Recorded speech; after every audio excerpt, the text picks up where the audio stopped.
Assalamu alaikum wa rahmatullah wa salatu wa salamu ala ashrafil mursalin sayyidina wa nabiyina wa habibina Muhammadu Rasulillahi sallallahu alaihi wa sallam.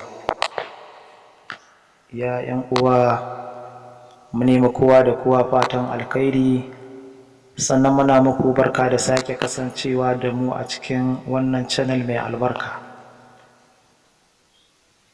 Kamar yadda aka saba a yau insha Allahu ta'ala mun lalubo maku wani ingantaccen maganin ƙarfi mai matuƙar ƙarfi, mai matuƙar tasiri, sannan mujarrabi duba da halin da ake ciki. Muka ce ire-iren waɗannan magunguna yana da kyau a ce muna yawaita kawo ire-irensu a cikin wannan tasha mai albarka.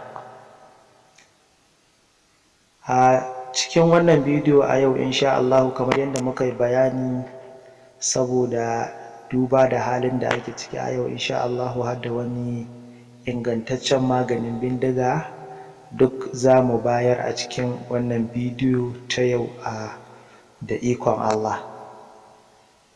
Sai a tsaya a samu a saurara sosai domin a fa'idantu da waɗannan muhimman sirruka da muka zo muku da su yau. Duba da halin da ake ciki, yana da kyau kowa a ce ya shirya jikin shi.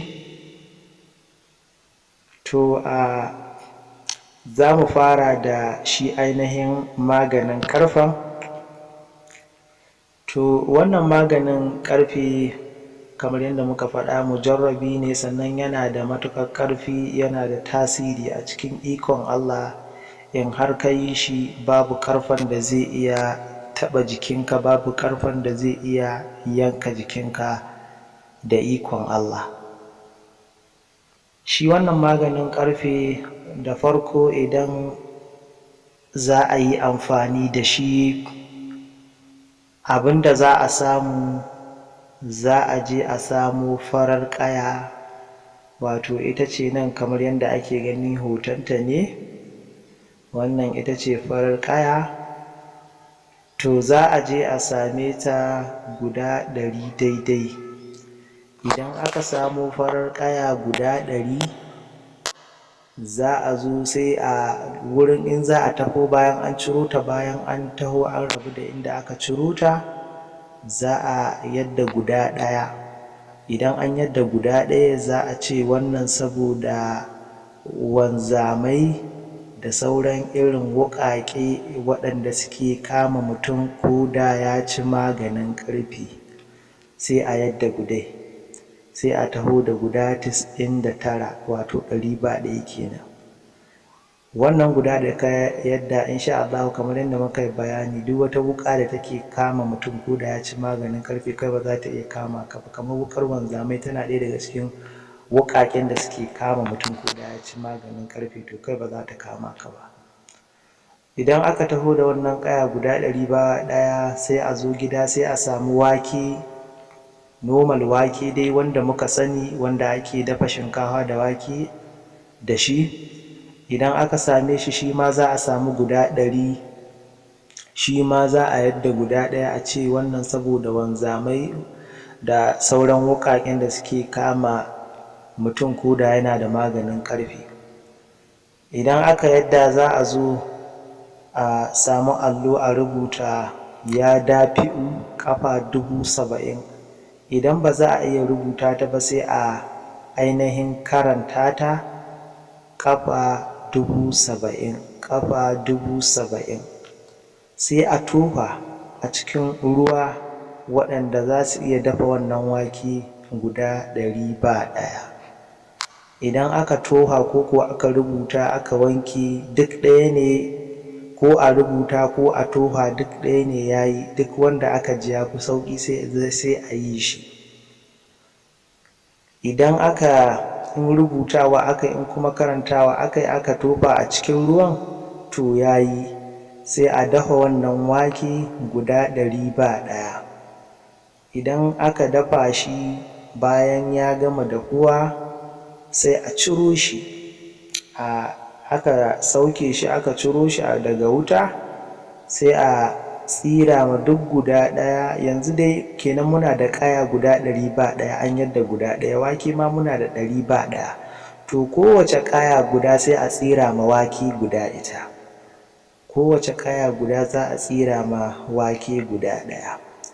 Idan aka tsitsira sai a je a shanya su bushe da ƙayar da waken a jiki, waken ƙayar tana a jikin waken, su bushe tare. Idan suka bushe a tare sai a zo a daka su, duka su zama gari liƙui-liƙui. Idan aka tabbatar an daka su sun zama gari, ranar Lahadi an fi so a fara shan ire-iren waɗannan magungunan ranar Lahadi. Ƙayan ma in za a ciro ta a je ranar Lahadi a ciro ta. To sai a zo a ainihin bayan an dake sai a samo ƙwarya mai kyau, ƙwarya dai taka wannan wadda ake ɗan ƙwarya irin ta masu nono, ƙarama wadda za ka sha maganin da ita. Sannan sai a samo nono, a tabbatar da nonon saniya ne. In ka ga za ka yi kokonto, kana iya zuwa gabanka a ringa tatso ma ainihin nonon da za ka sha maganin, saboda yanzu an san zamanin da ake ciki, komi an ɓata shi sai an mai ha'inci. Mutane suna da dubaru da suke haɗa nono kala-kala, ba su da iyaka, wanda kai in ba ka san nono sosai ba, da yawa ba nono muke sha ba, ko a baka nonon akuya ko wani kwalbi bace ake ma dubara. Akwai dai hikinkimu da dama wanda ake yi, in aka gwada ma kai ba za ka taɓa cewa ba nono ba ne aka kawo maka. To a tabbatar da nonon saniya aka sha maganin. Za ka sha shi, da yake kaga zai ɗan yi ma afki, tunda kaɗan-kaɗan za a ringa zubawa ana sha sau ɗaya a kullum. Idan a daure a sha shi, in ma ya kai ma wata ɗaya kana son shan shi, to haka ake so ya yi. Insha Allahu ta'ala in ka gama shan shi bi ma jiki, babu ƙarfen da zai iya huda jikinka ya tasiri a cikin jikinka da ikon Allah. A gurguje shi kuma maganin bindigan ɗiyan tafasa ne ake samu a ringa haɗiyar guda 7 a kullum. Ɗiyan tafasa ka samu ka jera kamar sati 2 kana haɗiyar guda 8, ko duk bayan sati ɗaya ka haɗi guda 7. Guda 7 ba 8 ba, ko da duk bayan sati kake haɗiyar guda 7, haka ɗan ɗauki wani lokaci. To insha Allah wannan bindiga ba za ta taɓa cin ka ba bindiga ba ko bam, insha Allah ba zai taɓa tasiri a jikinka ba kana wannan, kamar yadda muka faɗa. Ɗiyan tafasa, wannan ita ce hoton tafasa a gurguje dai, duk da bata girma ba muka ɗan ɗauki hotonta. Mun gode da kasancewa da wannan channel mai albarka. Sannan sai mun sake kasancewa da ku a wani lokaci insha Allah ta'ala. Sannan a yi kada a manta a yi liking din bidiyon, a yi sharing domin sauran 'yan uwa su amfana. Ma'assalam.